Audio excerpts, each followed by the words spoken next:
Reacher, come with me. Not until you let these zip ties come off.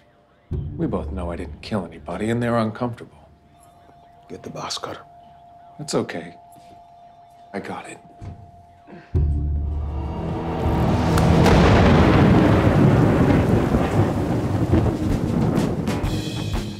The stars have aligned and we were able to get the action crime mystery series we deserve at the start of the year.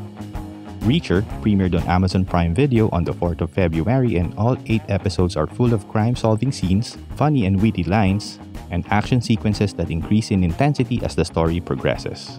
Jack Reacher fans and non-fans, and those who just saw the Tom Cruise movies have a common comment about the Amazon series.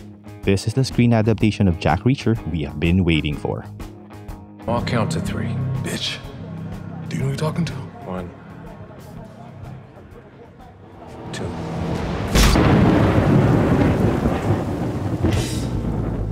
The first season of Jack Reacher is almost pulled word for word from Lee Child's first novel, The Killing Floor. The series follows Jack Reacher, a former US Army military police investigator who has just recently entered civilian life.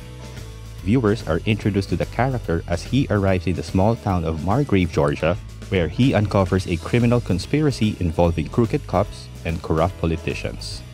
The Killing Floor by author Lee Child was released in 1997 and it won multiple awards as Best First Novel. He completed the book after purchasing writing materials with his remaining money when he was fired from his job as a technical director due to corporate restructuring.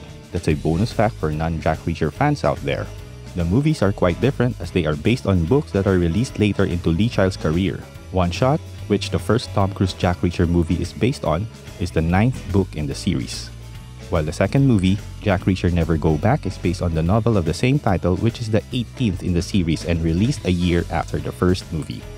A lot of details from the books were missed out in the movies as there is only little screen time to introduce the characters and develop the story. However, with the Amazon series, like most modern-day streaming titles, there is a full season worth of time for the characters to move the story forward, solve the mystery, and even kick off a possible spin-off.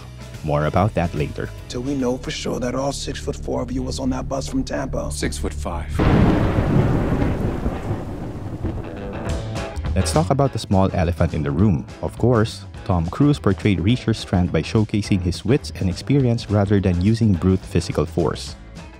The portrayal is not bad at all.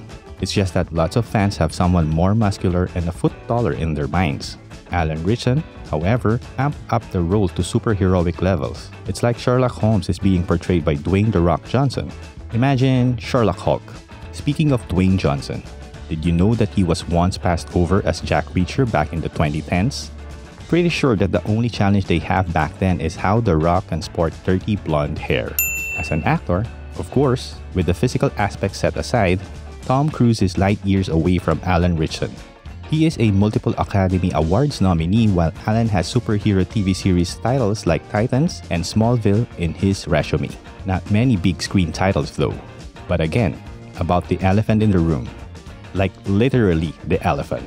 Alan Ritchson is a hulking scary brute, and whenever he walks in a room, the temperature drops a degree and people are a little worried. It's last night until 11:59 and 59 seconds, and then it becomes this morning. In an investigation, details matter.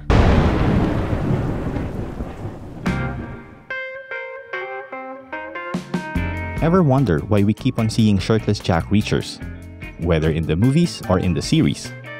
This is not only to showcase the actors' hard work in preparing their aesthetically pleasing body for the role, but to highlight a key detail that is only known for the fans.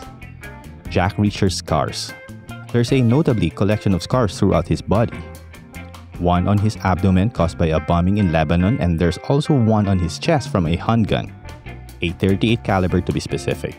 The chest scar is visible in the Tom Cruise movies, and it was written into the scenes by the director for the fans. Unfortunately, most of the fans were blinded by Tom Cruise's height and they did not notice the fan service. As for the Amazon series, only the abdomen scar is visible. Maybe he is yet to receive the chest scar in later seasons. But one thing is for sure, we are all excited to see more Reacher, shirtless or not. Another detail in the movies that is worth pointing out is that Reacher is thrifty and prudent. He usually purchases new clothes after a few days and throws the old one in the trash or in the clothes donation drop boxes. This is why the shirt he is wearing at the start of the second movie is the same as what he is wearing in the first movie. Such detail is also evident in the series, as you can see him duct taping a knife cut in his jacket from a fight in episode 2, as he doesn't want to buy new clothes. Hoping to see Reacher haggling in motels in future seasons, which is similar to what he does in the book. Details matter. They do matter. How do you eat like that and still look like you do? Like this.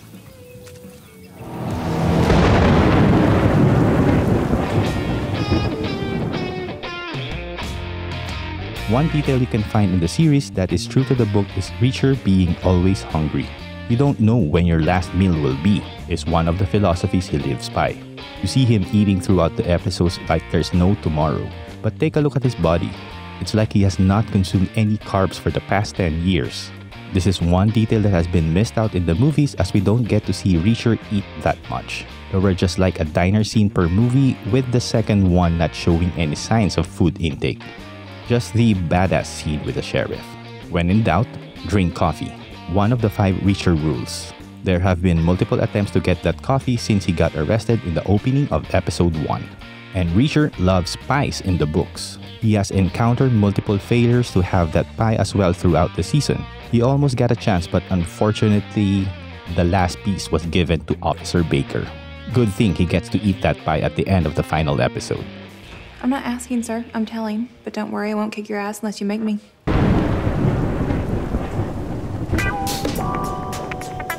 Here is another Reacher rule to take note of. In the series, we were introduced to Roscoe Conkling, who is just Officer Roscoe in the novels. Readers assume that Roscoe is her last name, as that is what is showing on her police uniform nameplate. It was also pointed out by Reacher in episode 1. She is his first friend in the series, and they eventually form a romantic relationship as they work together to solve the murders in Margrave. In the movies, we were introduced to 2 female characters, Helen Rodin, the attorney handling James Barr's case, and Major Susan Turner, the current commanding officer of the Special Investigations Unit. Special investigators. We didn't get to see any romantic relationships in the movies, though there was a bit of tease in the first one.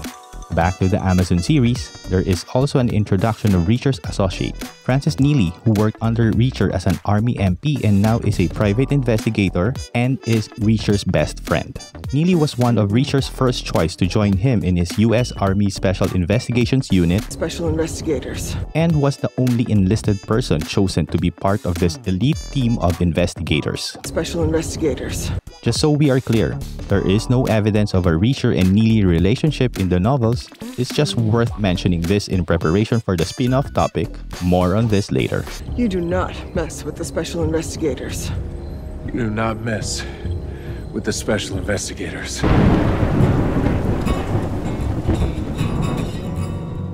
This is an obvious one, and we are pretty sure that you already know about the cameos. Lee Child has cameos in each of the movies and also in the series. He appeared as a police officer in the first movie and a TSA agent in the second one. As for the series, he appeared in the last episode as the guy heading out the diner who Reacher bumped into. Lee Child is planned to have cameos similar to Stan Lee appearing in each of the Marvel movies. The plan is to have him appear as a character who Reacher interacts with from time to time. We served together in the 110th. So she's a friend. I guess we can call her that. I did call her that. Why can't you call her that? I call her Neely.